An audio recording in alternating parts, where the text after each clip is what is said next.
This is Andy Purewal for ID Boxing. We are here in Las Vegas and I'm joined by Dan Rafael. Dan, it's only fight week when you arrive, so how are you?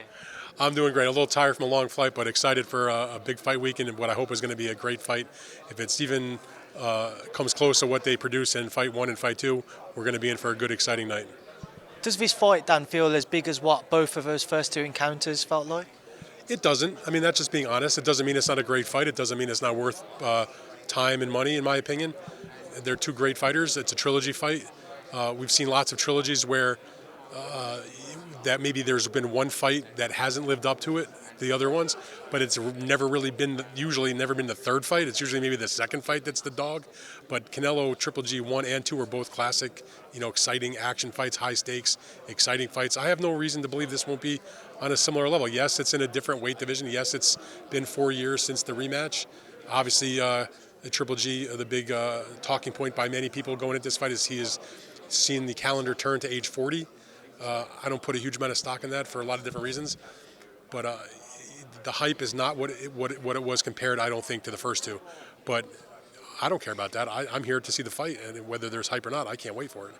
What in particular is it about Gennady-Golovkin which has irked Canelo throughout these encounters, Dan, which has made him feel that sense of animosity towards him? I think most of it stems from the fact that after his positive drug test that forced the postponement, at the time a cancellation of the second fight that ended up delaying it by 6 months, Gennady had some very pointed things to say in the aftermath leading into the second fight and all that. It was never really, he didn't blame Canelo, let's say, for the controversy of the scoring in the first fight of the draw. He understood that's not Canelo's fault. That's the judges that voted against Gennady in a fight that most everybody thought had won the fight. But it was Canelo took his words very personally. I've had my own arguments with people about the veracity of his claim that it was an accident or unknowingly. The bottom line is, in Mexico, clenbuterol at very, very minor amounts, which if anybody actually did their homework would realize that what was in his system was minuscule, that it is a problem with tainted meat. It's been affecting athletes in Mexico for years. Not to mention afterwards, again, it's not fail safe, but he did undergo hair follicle testing, which certainly helped make the belief that he didn't do it on purpose and that it was a trace amount, whatever. But the bottom line is Gennady, had a lot of nasty things to say. And Canelo's point of view was, he says all that stuff behind my back, but when he's in front of me, he doesn't say it to my face. And he didn't respect that. And it's led to that attitude. And Triple G has maybe exacerbated that a little bit because he's been so dismissive, like, get away from me, kid.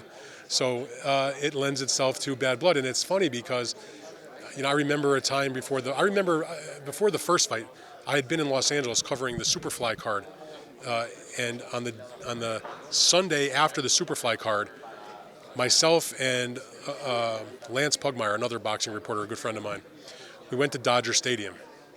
Dodgers were playing a baseball game, and Gennady was throwing out the first pitch, and then he was going to go to Las Vegas. That was the Sunday before the first fight.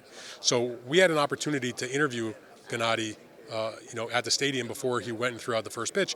And I probably still have an audio of that interview, him talking about how, yes, we have this big fight, me and Canelo, but I respect him, he's a great fighter, and when we're all said and done with whatever we do in our boxing lives, we're going to be friends when it's over. I can see us going to have dinner together, our kids are going to play together, and it was a truly friendly rivalry where they wanted to beat the heck out of each other, obviously, and wanted to win. But there wasn't that sense of animosity. There was no bad blood, so to speak. And obviously that has changed, 180 because of all the water under the bridge. Come Saturday night, Dan, what do you expect to see when they are in the ring? I expect another great fight. I mean, I think of two warriors, two guys with great chins, two guys with big punches. Two guys know each other now after 24 rounds together. I don't think either one of them is going to show the other guy something tricky that they've never seen or are not expecting. Yes, it's a new weight class for Gennady-Golovkin, but it's not like Canelo Alvarez has spent his whole career as a super middleweight. He actually started his career back down in the welterweight division, so there's not some major size difference between the two guys. And even though Gennady is a little older now at this point at 40, he is coming off a big knockout win in his last fight. That was right around the same time as Canelo had his last fight, and Canelo lost his last fight, granted in a heavier weight division against Bivol. But I just expect another knockdown, drag-out kind of fight where, I suspect we might see a highly competitive, similar, rounds 25 through 36. I just hope that whatever happens, knockout, decision, whatever, it's not controversial. I don't know if I can deal with that again. There's been quite a few comments from people who are favouring Canelo heading into this fight, but think he could stop Gennady in the later rounds. Do you think that's a possibility? I mean, it's a possibility in any boxing match when you can punch the way those guys can both punch. And I've heard that too, and I feel like that's groupthink. Like it's sort of like in the echo chamber. I'm not really sure why they think that.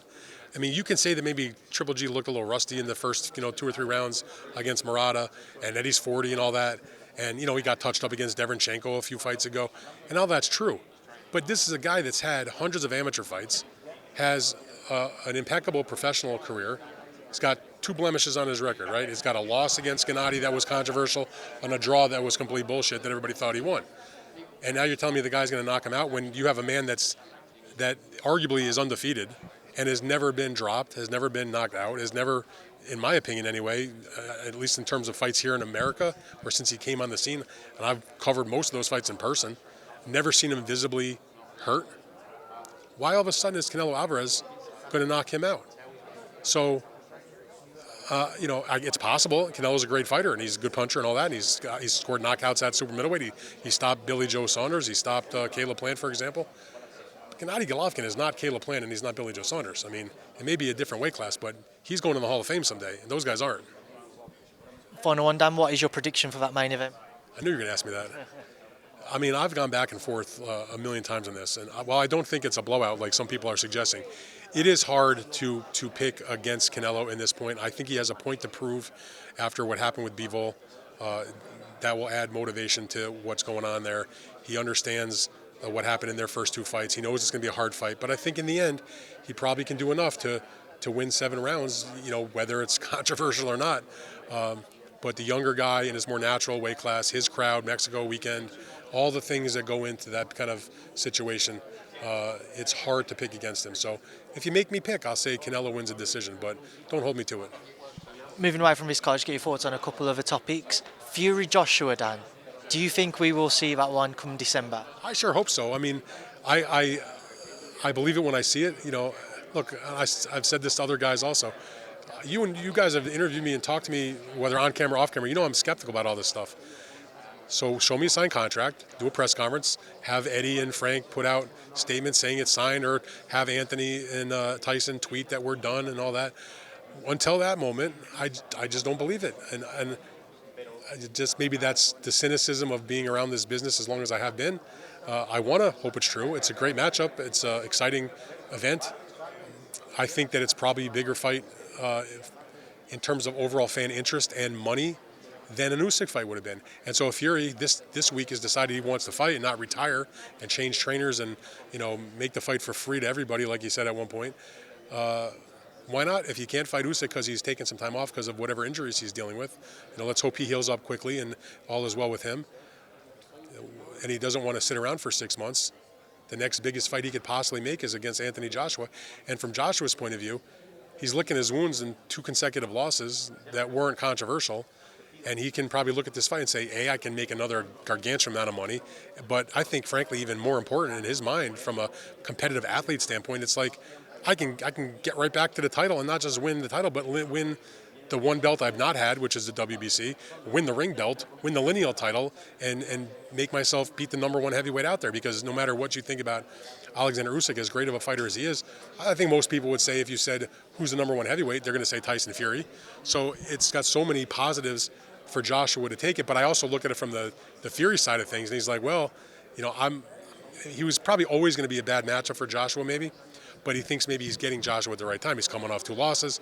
Maybe his confidence is a little bit shot. He's getting him in a point in time where he has the advantage in terms of the business side of things. So there's a lot of good reasons for both of these guys to take this fight.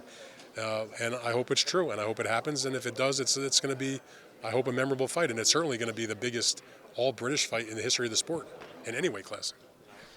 Eubank Jr. and Benn, again, your thoughts on that one, Dan, and the recent kind of news from seniors' perspective where he said that he'd pulled his son out. We've obviously had it since confirmed that's not the case, but yeah, just your thoughts on that entire situation. Well, when I heard about what his father was saying, I mean, I can appreciate where his point of view, but if that was the case, he should have made that known before the fight, number one, in private. Number two, as far as my understanding, it was the contract was signed by Junior, not by Senior. So his opinion is, and he's entitled to his opinion, it's his son, but he's got no say-so, I don't think, over the business end of things. And I'm excited for the fight. You know, it was kind of a weird fight when it came up because I was, like everybody else, was like, oh, how are they going to make that work with the weight? I admire Conor Benn's stones for having the willingness to do that fight at this stage of his career. You know, he doesn't have a lot to lose, but he does have a lot to lose. On the one hand, you lose to Eubank, it's like the family name and the whole backstory with their fathers and the rivalry that will, you know, be around him forever. On the other hand, he's a younger fighter. If you lose to a guy that is outweighing you by that much weight, that's had experience, that's been in a lot of bigger fights than you, you know, he still has a career and be back at welterweight and, you know, shake off the loss. And I like when a guy like that he's not fearful of losing the O. You know, that became a thing where you can't lose in boxing. If you fight good fighters, you're going to lose. So I won't hold that against him. And from Eubank's point of view, you know, good for him. He's going to do his damnedest to make the weight. I appreciate that, and get the biggest fight that he could have in his career. So, like both guys were saying when they were making the press conference and the build-up a little bit, this was not necessarily a fight that was manufactured. It was sort of like they were born into this fight. It was inevitable. It was going to happen. It was just a matter of when. And now is the time, I guess. Right, Dan, we'll leave that there now because I know there's a queue forming around me for you because you're a popular man, but I appreciate your time as always. Good to catch up with you. Thank you for speaking to me in ID Boxing. Always my pleasure, ID Boxing.